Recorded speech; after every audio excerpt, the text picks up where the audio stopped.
Tama was once a valiant knight who met his end at the hands of demons. However, after his death, he was reincarnated into the body of an S-rank behemoth, a creature capable of destroying entire nations in seconds. But at least that's what his status screen claims. And in reality, he looks like an ordinary cat. Tama is grateful for this second chance at life, but feels conflicted about becoming a monster, especially since he spent his entire human life slaying them. While contemplating his new existence, an E-rank slime slowly inches toward him. Tama can tell the slime is planning to eat him, so he quickly opens his status screen to pick a skill for self-defense. Unlocking the ability to fire rocks from his mouth, he uses it to kill the slime with ease. Relieved but hungry, Tama realizes he hasn't eaten since his reincarnation and decides to try the slime. And to his surprise, it tastes delicious. And even better, eating monsters grants him their skills, and from the slime, he gains the ability to store items. Encouraged by his newfound power, Tama decides to explore the dungeon further to see what other monsters or meals await him. And being an S-rank, none of the dungeon's inhabitants pose a real threat, and he effortlessly slays minotaurs, golems, and snakes, devouring them and absorbing their skills.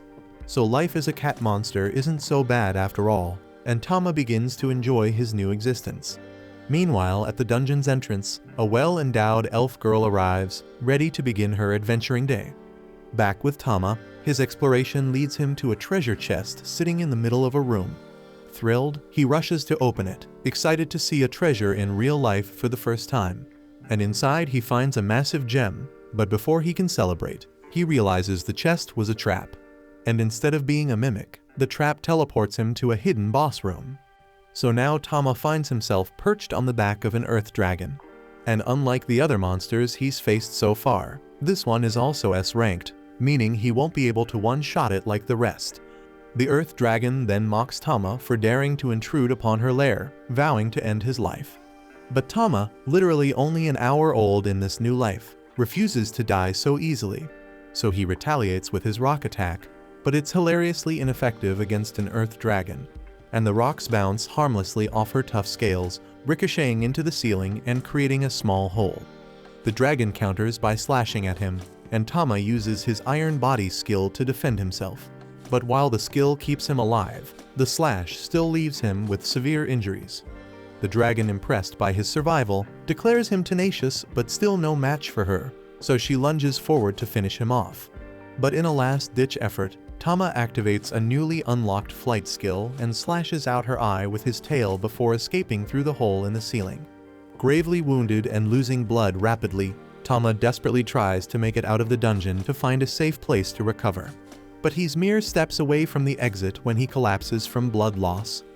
As he lies helpless on the ground, he hears something approaching from around the corner. Unable to move, he assumes whatever it is will easily finish him off. But instead of a threat, it's the well-endowed elf girl from earlier. Spotting Tama's near-lifeless body, she rushes over to help him. Tama wakes up hours later, finding himself lying in a soft bed with his wounds bandaged. So he confusedly wonders where he is until the elf girl walks in carrying a bowl of milk. Remembering her face from before he passed out, Tama marvels at her beauty and silently admires those massive, well-done melons. The elf girl is relieved to see Tama awake, commenting on how severe his wounds were. She can't fathom how a tiny kitten like him could have ended up in the middle of such a dangerous dungeon. So Tama quickly realizes that she thinks he's just an ordinary cat rather than an S-rank behemoth. And since he can't talk, there's no way to correct her assumption. But even if he could, why would he want to? After all, this misunderstanding means he gets to sleep on her legendary cushion every damn night. Over the next few weeks, Arya continues to care for Tama until he has fully recovered from his injuries. One day, as Arya heads out for her usual dungeon run, Tama reflects on how grateful he is for everything she's done for him. She not only nursed him back to health, but also gave him food, a warm place to sleep, and unconditional kindness. Determined to repay her, Tama swears to protect her with his life, no matter what. So to ensure her safety, he decides to secretly follow her into the dungeon. He then sneaks aboard the boat before it departs and hides. When they arrive at the dungeon, Tama keeps a close eye on Arya, while staying hidden in the shadows. He worries about her potentially getting into some kind of ridiculous situation, like losing her clothes to a slime or something absurd like that. Determined to be ready for anything, he prepares himself to jump in at the first sign of danger. However, his concerns quickly ease as Aria encounters a group of goblins. She activates her acceleration skill and dispatches them with incredible precision, cutting them down effortlessly. After the fight, she bends down to collect the goblin ears for the reward, and after watching her in action, Tama is genuinely impressed. His experience as a knight allows him to recognize the level of skill and speed in her swordsmanship, and he can't help but admire her ability. As Aria finishes storing the goblin ears, she spots another goblin lurking behind a corner and readies her stance again. She's already met her quota for goblins today, but if this one insists on attacking, she'll deal with it. What she doesn't realize, however, is that this isn't a regular goblin, it's a goblin mage. And before she can react, the goblin launches a massive fireball at her. Completely unprepared for such an attack, Aria finds herself in serious danger. Tama can't stand by and let her get hurt. Yet he knows using any of his overpowered skills would reveal that he's a monster, something he's not ready to explain. And instead he acts quickly, pushing Aria out of harm's way and lunging at the goblin mage. And with a slash of his regular kitty paws, Tama causes the goblin to stumble backward and tumble down the dungeon stairs to its demise. Aria, stunned by the turn of events, can't fathom how or why Tama is in the dungeon, but her gratitude for his intervention is clear. On the boat ride back to town, she lets him curl up on her ample chest, rewarding him with belly rubs, and that shit makes him hooked on it. After returning to town, Aria heads straight to the Adventurers Guild to submit the goblin ears she collected. On her way to the reception desk, she's stopped by Lord Casman, a man she's met before and has been actively trying to avoid. Casman, as usual, tries to convince Aria to join his party, but she politely declines, already well aware of his reputation as a scumbag. But Casman refuses to take no for an answer. As if to prove his sleaziness, he reaches out, aiming for a double dirty cheek grab. But before Casman can make contact, Tama leaps into action, biting his hand and latching on tightly. Casman screams in pain, flailing wildly, but Tama doesn't let go. When Casman finally shakes Tama off, the cat lands on his face, clawing him up before jumping back to Aria's chest. Casman, now enraged and humiliated, reaches for his sword, intent on attacking Tama. But before he can swing, the Guildmaster Arnold Schwarzenegger, known as Anna, grabs Casman's sword mid-draw and warns him that the guild has strict rules against drawing weapons for petty reasons like fighting a cat. So she warns him that there will be serious consequences if he proceeds. Realizing he's no match for Arnold's authority, Casman reluctantly backs down and storms out of the guild. Aria then thanks Arnold for stepping in, but he says it's nothing and praises Tama for defending her so fiercely.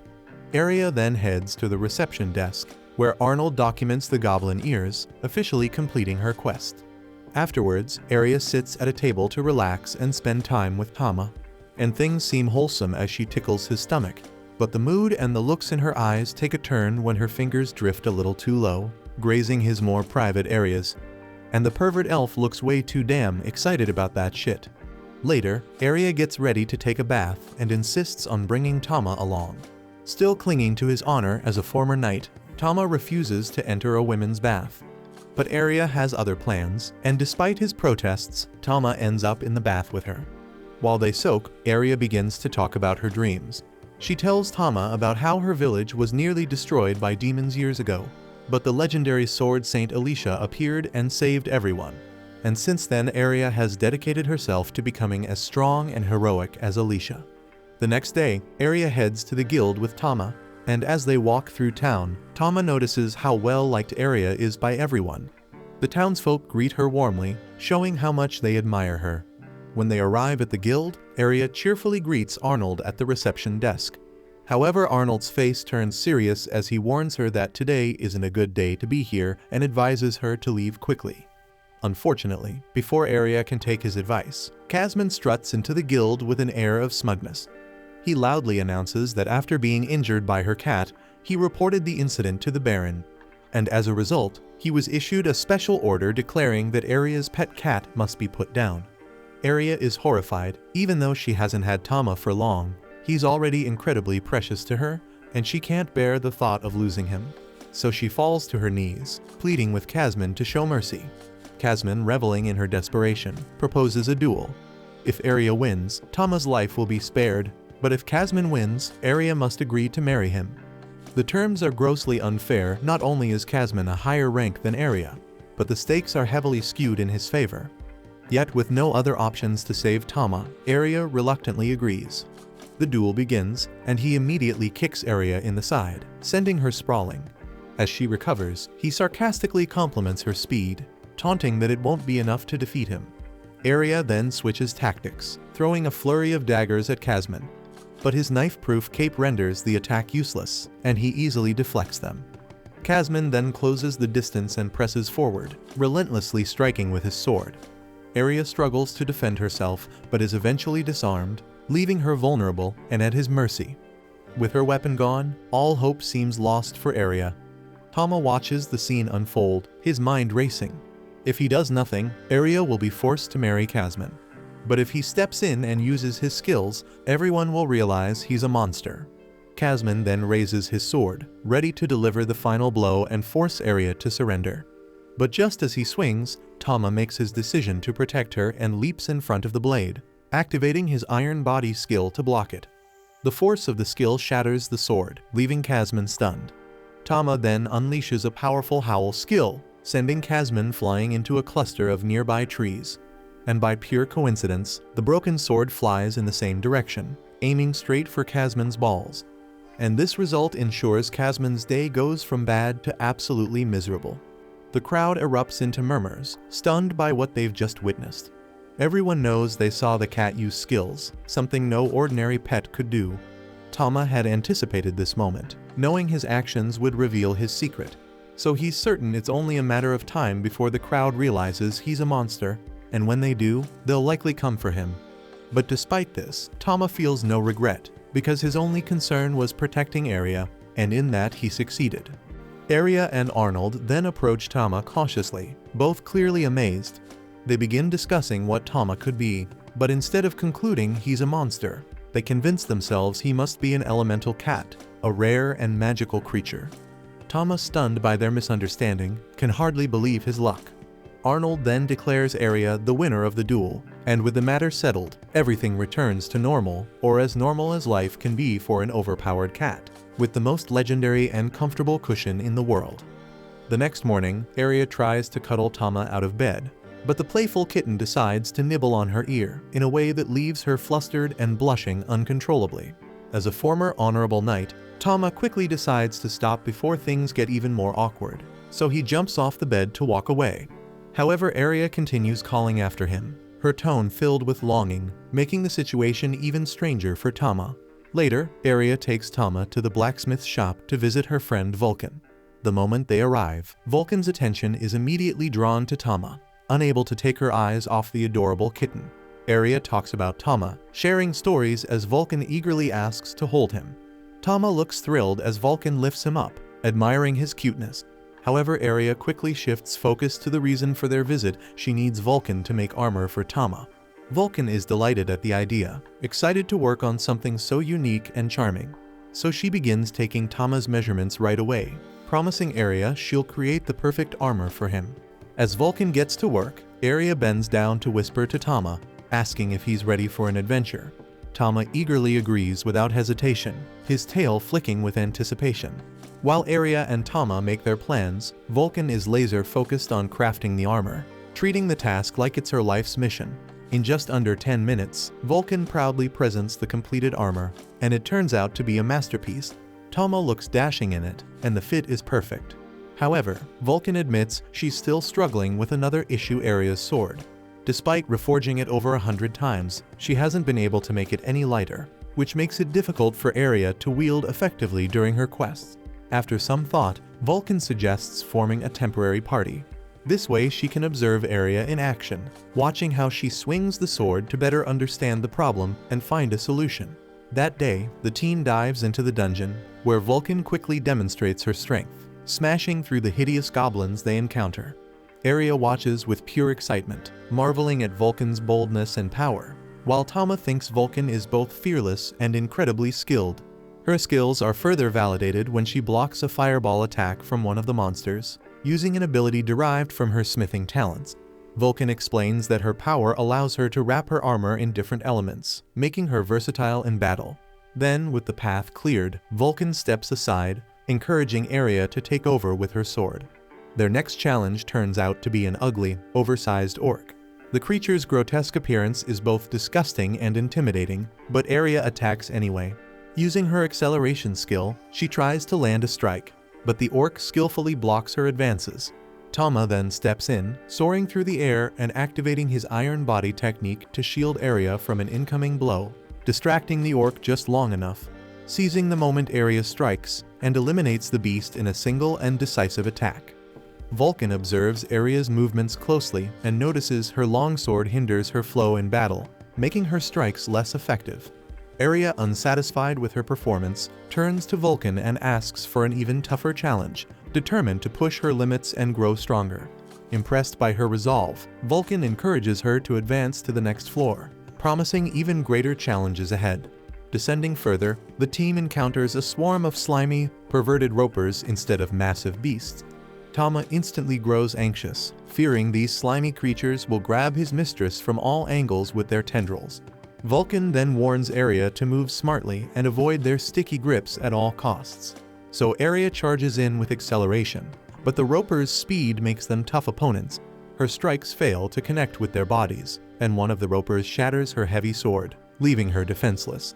But just as she's about to be ensnared, Vulcan hurls a knife toward her. Aria catches it mid-air and swiftly drives it into the roper's core, killing it in one precise motion.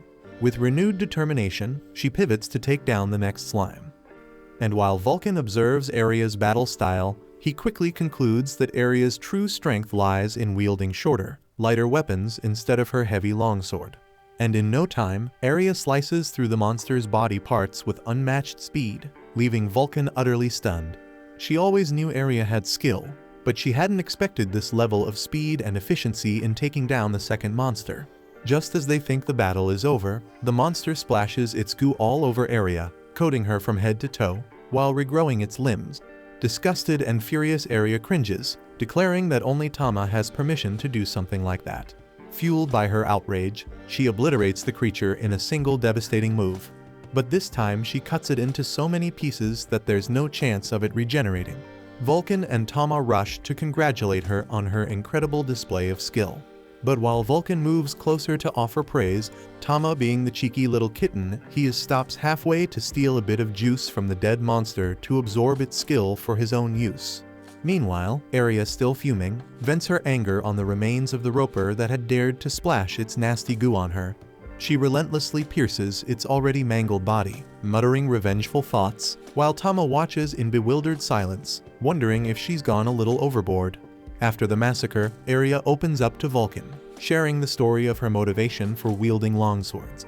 She recalls meeting the Sword Saint during her childhood, a figure who became her idol and inspired her to pick up the weapon. Despite the longsword being ill-suited to her natural fighting style, Aria dedicated years to mastering it in an effort to emulate her hero. However, with her recent realization that daggers complement her skills far better, she has decided to embrace this newfound strength. Tama listens attentively and offers his support, reassuring her that this change will only make her stronger. Seeing Aria's growth, Vulcan proposes heading to a deeper floor of the dungeon, confident in Aria's ability to handle the challenges with her daggers. Before moving forward, they take a break near a Philosopher's Stone, a rare artifact that repels monsters in its vicinity. As they rest, Aria gazes at the stone, triggering a wave of painful memories from her childhood, when her home was attacked by demons. Lost in thought, she barely notices Vulcan's concerned look. But when Vulcan gently asks if something is wrong, Aria brushes it off, quickly changing the subject and steering the conversation elsewhere. While the group takes a break, Amma splashes around in a pool of water, carefree and enjoying himself. Seeing him having so much fun, Aria decides to join in, removing her plot armor and giving Tama a clear view of what's beneath. Vulcan soon joins, and the three take a refreshing dip together. But as Tama swims, he tries hard to focus on anything but their exposed classified documents. During their downtime, Aria casually asks Vulcan about her usual dungeon party, unintentionally touching on a sensitive subject. Vulcan admits that her party disbanded after 2 of the members fell in love, and the female member became pregnant. So the couple decided to settle down, leaving their adventuring days behind. The conversation then takes a strange turn when Vulcan mentions that elemental cats like Tama can crossbreed, and she muses about what might happen if Tama grows larger and goes into a serious heat season. Aria surprisingly finds the idea exciting and enthusiastically encourages Tama to grow up faster so she can have his adorable meow meow babies. And that shit makes Tama silently thinks to himself, what kind of madness is this? Then, as their break ends, the group heads to the next dungeon floor, where they encounter a fierce minotaur. And unlike the goblins and ropers from earlier, this creature is a formidable opponent. Aria then approaches carefully, accelerating toward the beast and executing her whirlwind/technique. However, her attack barely scratches the minotaur's thick hide, leaving her shaken. Vulcan then steps in, offering encouragement and helping Aria regain her composure. Motivated by Vulcan's support, Aria refocuses, launching a series of faster and more aggressive strikes. The minotaur, overwhelmed by her speed, begins swinging its massive weapon wildly. One swing strikes the ceiling, causing debris to fall dangerously close to Vulcan. Tama, quick on his feet, uses his Etha howling skill to deflect the falling boulders, saving Vulcan just in time. Inspired by Tama's bravery, Aria sees an opening and delivers a powerful strike directly to the minotaur's chest, bringing the beast down for good. As Tama cheers for Aria's hard-earned victory, Vulcan stands in awe, marveling at the little cat's strength and courage. And her thoughts wander as she can't help but think that Tama is a really powerful alpha male. Back at the Adventurers Guild, Aria, Vulcan, and Tama hand over the loot they collected from their dungeon raid. They then approach Arnold, who examines the deep cut marks on the minotaur remains and asks who managed to inflict such damage. With a proud smile, Vulcan reveals that the cuts were the result of Aria's newly honed skills. Arnold, recalling how much weaker Aria was when she first arrived in town, commends her growth and hard work. Flattered by the praise, Aria thanks Arnold, feeling a sense of accomplishment. With their earnings in hand, the trio heads to a local restaurant to celebrate their successful adventure. At the restaurant, Vulcan wastes no time indulging in heavy refills, impressing Tama, who can't help but wonder if she's a seasoned drinker. Aria then takes the opportunity to express her gratitude to Vulcan for her support during the raid, admitting how much fun she had working together. Vulcan shares the same sentiments, showing off a rare medicinal herb she collected in the dungeon as a memento. Their lively conversation makes Tama nostalgic, reminding him of his previous life as an adventurer when he had comrades to share such moments with. Still, Tama acknowledges that his current life isn't bad. After all, being the pampered pet of a gorgeous elf is a dream few would turn down. As their bond strengthens, Vulcan proposes forming an official party. Aria, caught off guard, is flattered but too shy to answer.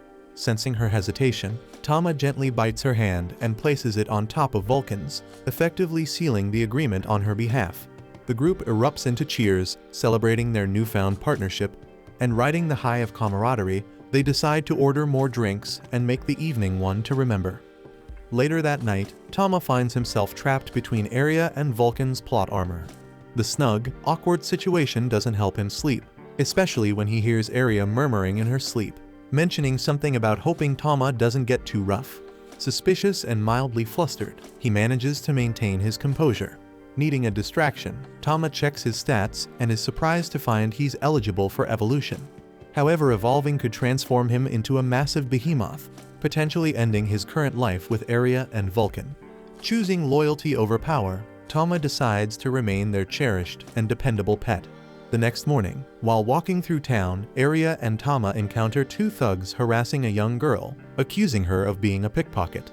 Aria steps in immediately, and when the thugs notice her elemental cat, they scatter to avoid conflict. Aria then comforts the girl, learning she's an orphan, and takes her to a local church where nuns care for other children.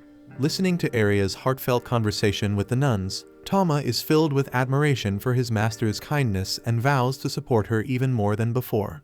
That evening, Arnold calls Aria to the Adventurers Guild to congratulate her on being promoted to C rank. He hands her a gleaming new rank pendant as recognition for her hard work. But their celebration is interrupted by a commotion at the quest board.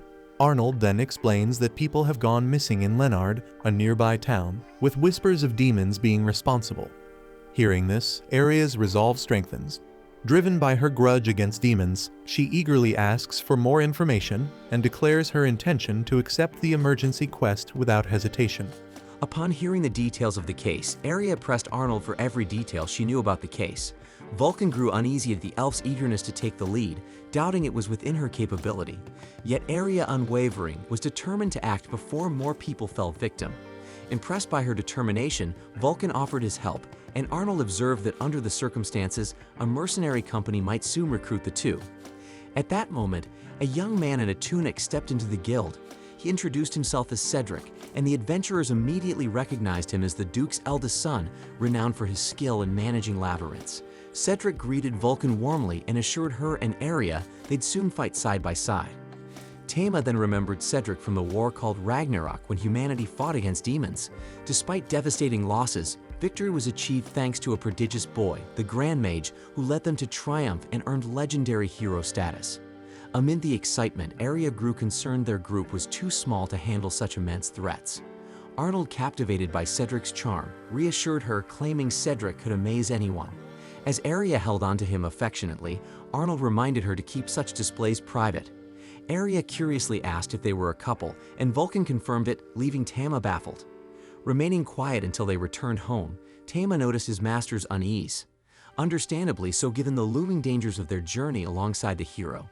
The cat Tama licked the elf's face as if to comfort her, and she kissed him back.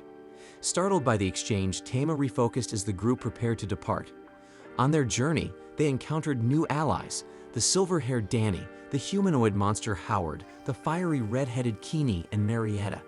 Aria introduced Tama, who quickly won everyone over with his irresistible cuteness. Marietta even took turns carrying him. However, their peaceful ride came to an abrupt halt when a band of orcs blocked the road. Cedric instructed Danny to handle the threat, and the swordsman effortlessly defeated the orcs without any visible effort. Vulcan gets intrigued and asks about Danny's abilities, and Kenny confirms he hasn't used any skills. Aria began to grasp the incredible strength of the Ragnarok heroes, while Tama marveled at Danny's sheer raw power, eagerly anticipating the chance to fight alongside him. When night blanketed the sky, they reached Leonard Village, where grateful townsfolk welcomed Cedric and his group.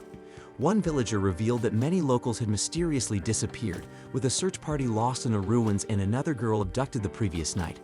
The revelation brought painful memories of Aria's homeland's invasion flooding back. The village leader then shared that Cedric's knights were their final hope. Seeing the warriors weary from their journey, the villagers swiftly prepared a hearty meal to replenish them. Later, as they settled into their lodging, Aria grew curious and asked why each of her companions had chosen to become knights. Danny explained that his family's poverty forced him to join to repay debts, and Howard shared a similar tale. Kini needed money to buy medicine for her sister, and Marietta sought freedom for her father who was enslaved. Hearing these heartfelt stories, Tama noticed the sadness behind their motivations, and even Aria regretted raising the question. Yet the knights held no shame in their choices because they had paid their dues and were now carving their own paths. Cedric, on the other hand, revealed a starkly different reason. He had no interest in love or familial obligations.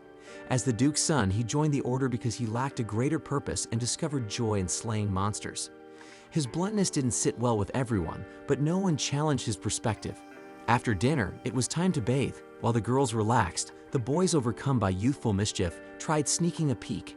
Tama, ever alert, caught them in the act and with a thunderous shout, sent Danny and Howard scurrying back to their quarters. Cedric watched their hasty retreat with mild amusement, wondering about their excitement for the journey, though he couldn't fully relate to it. With the group refreshed, they ventured deeper into the ominous Leonard Labyrinth, unaware that a sinister creature was stalking their every move. To this lurking predator, the adventurers were nothing more than prey. It silently observed, preparing to gather strength and set its deadly plan into motion. Before long, a pack of sea werewolves blocked the adventurers' path. So Howard the Tank stepped forward, raising his massive shield and taunting the wolves to draw their attention, creating space for the others to strike. Cedric then showcased his unmatched swordplay with precision, while Aria leaped into the fray, determined not to be outdone.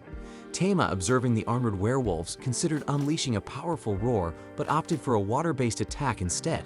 Then, with pinpoint accuracy, he pierced one werewolf and swiftly took down two more, leaving his party stunned.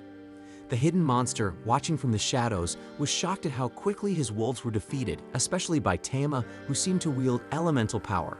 Yet despite their strength, the monster knew he couldn't allow these intruders to advance.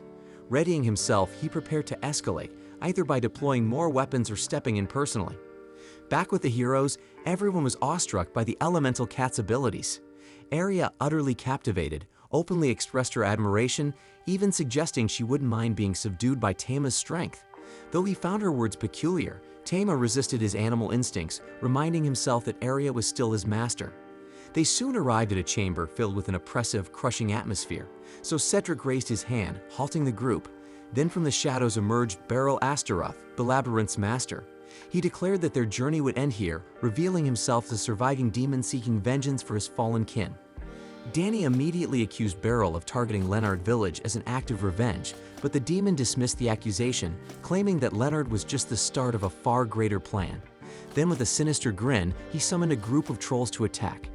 Recognizing their power, Cedric ordered the team to split up, but Beryl anticipated this and conjured a protective wall that separated Tama from the others. Then we see a troll charged at Tama, who retaliated by tearing off its arm. However, to his dismay, the limb regenerated almost instantly. Meanwhile, Cedric's team gets surrounded, and the group knows their only chance is to rely on Cedric to lead their escape. So Cedric unsheathed his blade, which began to pulse with dark magic. And with a wicked laugh, he charged at two trolls, slicing them apart so thoroughly they couldn't regenerate, removing them from the battlefield entirely. Beryl's eyes widened as he recognized the forbidden magic Cedric wielded, an ability used only by the Great Mage during the Ragnarok War. Cedric then smirked with amusement because this was going to be so fun for him. Then we see Tama attempt a stone war attack, but the trolls barely flinch and their wounds heal instantly. Realizing the danger, Tama retreats, his mind racing as he considers whether to evolve into his stronger form. But evolving would mean severing his bond with Aria, a sacrifice he isn't willing to make. Resolute in his decision to remain her loyal companion, Tama unleashes Flame Roar instead, scorching the trolls so their wounds cannot heal. His bold tactic works and the trolls collapse. Furious at the relentless assault, Beryl readies himself for the next threat. Vulcan charges in, swinging his massive hammer, but Beryl deftly dodges and parries Aria's follow-up knife strike with his dagger. Beryl smirks and mocks the hammer's sluggish swings, only to be caught off guard when Vulcan kicks up a cloud of dust, blinding him. Seizing the opportunity, Aria darts forward and drives her blade into Beryl's chest. At first he dismisses the wound as trivial, but then light radiates from the elf's enchanted dagger, amplifying the damage and forcing him to his knees. Snarling in pain, Beryl strikes back with his dagger, delivering a vicious wound to Aria, far more than a simple cut. The group rushes to her side, panic setting in as Tama fears the weapon might be poisoned. Then we see that Beryl is still alive and smirks darkly while declaring that humanity will crumble when true power returns. Then with those ominous words, his body begins to petrify, turning to stone before crumbling into dust. Meanwhile, the poison spreads rapidly through Aria's arm. Cedric examines it and grimly identifies it as dragon venom, a deadly toxin. Howard presses the wound against his enchanted shield in an attempt to slow its progress, and the group rushes back to Leonard Village. The village doctor confirms their worst fears. Dragon poison is fatal within a day and a half, and no one has ever survived without the eye of an earth dragon. Desperate to save Aria, the team debates hunting the beast, but Cedric vehemently objects, arguing there isn't enough time. As Aria's pain intensifies, Tama, overwhelmed by guilt and desperation, flies out the window. Memories of Aria saving his life flood his mind, and he vows to return the favor, even if it costs him everything. He races to the ruins where he was reborn as an elemental cat, prepared to face the Earth Dragon, the same creature he fought once before and barely survived. The dragon, surprised to see Tama return, sneers and mocks him for fleeing their last encounter. But this time, Tama doesn't waver. He knows deep down that his current strength won't be enough. Faced with no other choice, Tama makes a life-altering decision. He chooses to evolve into a full behemoth, embracing his ultimate power to save Aria. Thanks for watching. Subscribe to not miss the next part.